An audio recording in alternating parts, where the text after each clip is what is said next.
आज बनाएंगे इडली बैटर और इस बैटर से बने स्पंजी, नरम, मुलायम इडली। फिर आप उससे इडली बनाएं या डोसा, दोनों ही परफेक्ट बनेंगे। नमस्कार, स्टाइलिश फूड रेसिपी में आपका स्वागत है। तो शुरू करते हैं। 1 कटोरी भर के उड़द की धुली हुई दाल लीजिए और 3 कटोरी चावल। ध्यान रहे चावल उसी कटोरी से नापे जिससे दाल नापी है। इडली बैटर के लिए छोटे दाने वाला उसना चावल लीजिए। इडली रवा या चावल की किनकी भी मिलती है और यह सस्ती भी होती है। बासमती या लंबे दाने वाले चावल से इडली उतनी मुलायम नहीं बनती। अब इन्हें धोकर अच्छे से भिगो दीजिए। यह 1 कटोरी दाल है, इसे 2 बार पानी से अच्छे से धो लीजिए। धोने के बाद इसमें दुगने से भी ज्यादा पानी डालिए और इसे बार बार मत धोइए। पानी में थोड़ा धुंधलापन हो तो भी ठीक है। अब इसे ढककर 4 घंटे के लिए रख दीजिए। इसी तरीके से चावल भी 2 बार धोइए। ये अच्छे से क्लीन हो गए हैं। अब इनमें भी भरपूर पानी डाल दीजिए और अब डालिए 1 छोटी चम्मच मेथी दाना। इसे भी 1 बार धो लीजिए। आप चाहें तो इसे उड़द की दाल में भी डालकर रख सकते हैं। अब इसे भी ढककर इन्हीं के पास रख दीजिए। 3 से 4 घंटे तक अच्छे से भीगने दीजिए। 4 घंटे बाद देखिए ये कितनी अच्छी तरह फूल गए हैं। दाल एकदम सॉफ्ट हो गई है। ये रही दाल और ये मेथी दाना। अब जिस कटोरी से हमने दाल और चावल नापे थे उसी कटोरी से 1 कटोरी भरकर पोहा ले लीजिए। मोटा हो या पतला कोई भी चलेगा। इसे बस 1 मिनट के लिए हल्का सा भिगोकर वॉश कर लीजिए। ये तो तुरंत ही फूल जाता है। अब इन्हें पीसते हैं। उड़द की दाल में जो पानी है उसे अलग प्याली में निकाल कर रख लीजिए। पीसते समय हमें इसी पानी का इस्तेमाल करना है। और ये मेथी के दाने भी दाल के साथ ही पीस लीजिए।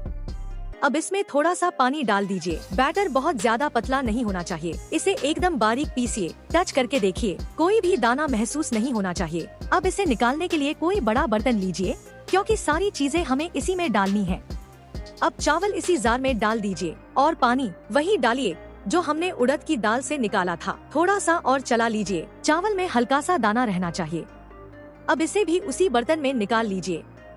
बचे हुए चावल भी इसी तरह पीस लीजिए और अब इसी चावल में पोहा डाल दीजिए और इडली बनती है एकदम नरम, मुलायम और स्पंजी। थोड़ा सा पानी डाल दीजिए और अब इसे निकाल लीजिए। देखिए बैटर अभी काफी गाढ़ा है तो इसमें थोड़ा पानी डालना ही पड़ेगा। जार में थोड़ा पानी डालकर जो बैटर उसमें लगा है उसे भी निकाल लीजिए। अब इसे अच्छे से मिला दीजिए, लेकिन ध्यान रखिए पानी हमेशा थोड़ा थोड़ा करके ही डालें।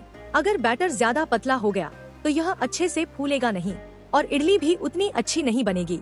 अब इसमें डालिए 1/3 छोटी चम्मच बेकिंग सोडा। यह बैटर को अच्छे से फुलाने में बहुत मदद करता है।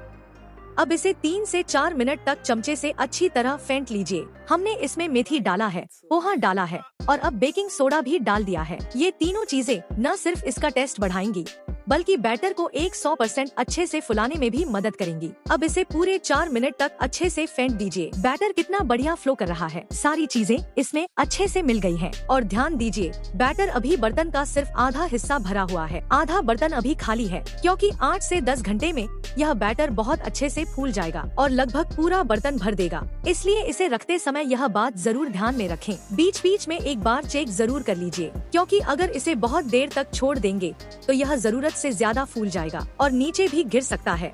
हमने इस बैटर को पूरी रात के लिए रख दिया था और यह कितना बढ़िया फूल गया है। अगर इसे थोड़ी देर और छोड़ देते तो शायद यह बर्तन से बाहर ही आ जाता। अब इसे बहुत हल्के हाथ से मिला लीजिए। कितना फ्लफी और हल्का बना है। अब जितना बैटर आपको अभी इडली बनाने के लिए चाहिए उतना अलग प्याले में निकाल लीजिए और जो बैटर बच जाए उसे वापस फ्रिज में रख दी। इसके बाद जब भी आपको इडली या डोसा बनाना हो बस फ्रिज से बैटर निकालिए और इस्तेमाल कर लीजिए। इसे आप फ्रिज में रखकर पूरे 5 दिन तक आराम से यूज कर सकते हैं। यह खराब नहीं होता।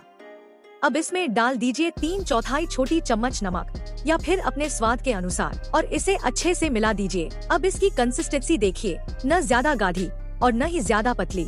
अब इडली बनाने के लिए इडली मोल को थोड़ा सा ग्रीस कर लेते हैं। इसके लिए हर मोल में थोड़ा थोड़ा तेल डाल दीजिए। अब इसमें थोड़ा थोड़ा बैटर भर दीजिए, लेकिन ध्यान रखिए इसे बहुत ऊपर तक नहीं भरना है। थोड़ा सा खाली जरूर छोड़ दीजिए क्योंकि अभी इडली और भी फूलेगी।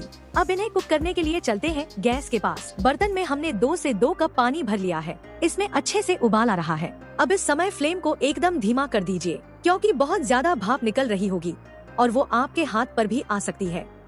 अब इडली के मोल को एक एक करके बहुत आराम से उठाइए और इस तरीके से बर्तन में अरेंज कर दीजिए। सारे मोल्ड लग जाने के बाद अब फ्लेम को वापस तेज कर दीजिए। अब इसे ढक दीजिए और 12 मिनट तक इडली को स्टीम में पकने दीजिए। 12 मिनट बाद ढक्कन खोलिए। इडली कितनी अच्छी तरह फूल गई है, एकदम नरम, स्पंजी और सफेद सफेद। अब गैस बंद कर दीजिए। इन्हें बार बार चेक करने की बिल्कुल जरूरत नहीं होती। बस आपको एक बात का ध्यान रखना है, फ्लेम मीडियम हाई रहे ताकि भाप लगातार बनती रहे। अब जैसे ही भाप थोड़ी कम हो जाए, मोल्ड को आराम से बाहर निकालकर नीचे रख दीजिए और अब इन्हें थोड़ा ठंडा होने दीजिए ताकि इडली आसानी से मोल्ड से निकल जाए। एकदम गरम गरम इडली को अगर मोल्ड से निकालेंगे तो वो उतनी आसानी से नहीं निकलेंगी, इसलिए इन्हें 5 मिनट के लिए ऐसे ही छोड़ दीजिए। अब ये थोड़ी ठंडी हो गई हैं। अब इन्हें मोल्ड से निकाल लीजिए। किसी चाकू या चम्मच की मदद से चारों तरफ हल्का सा घुमा दीजिए। कितनी आराम से इडली बाहर निकल आई। ऊपर से ही देखिए, इसमें कितने सारे छोटे छोटे होल दिखाई दे रहे हैं। अब इसी तरह सारी इडली डीमोल्ड कर लीजिए।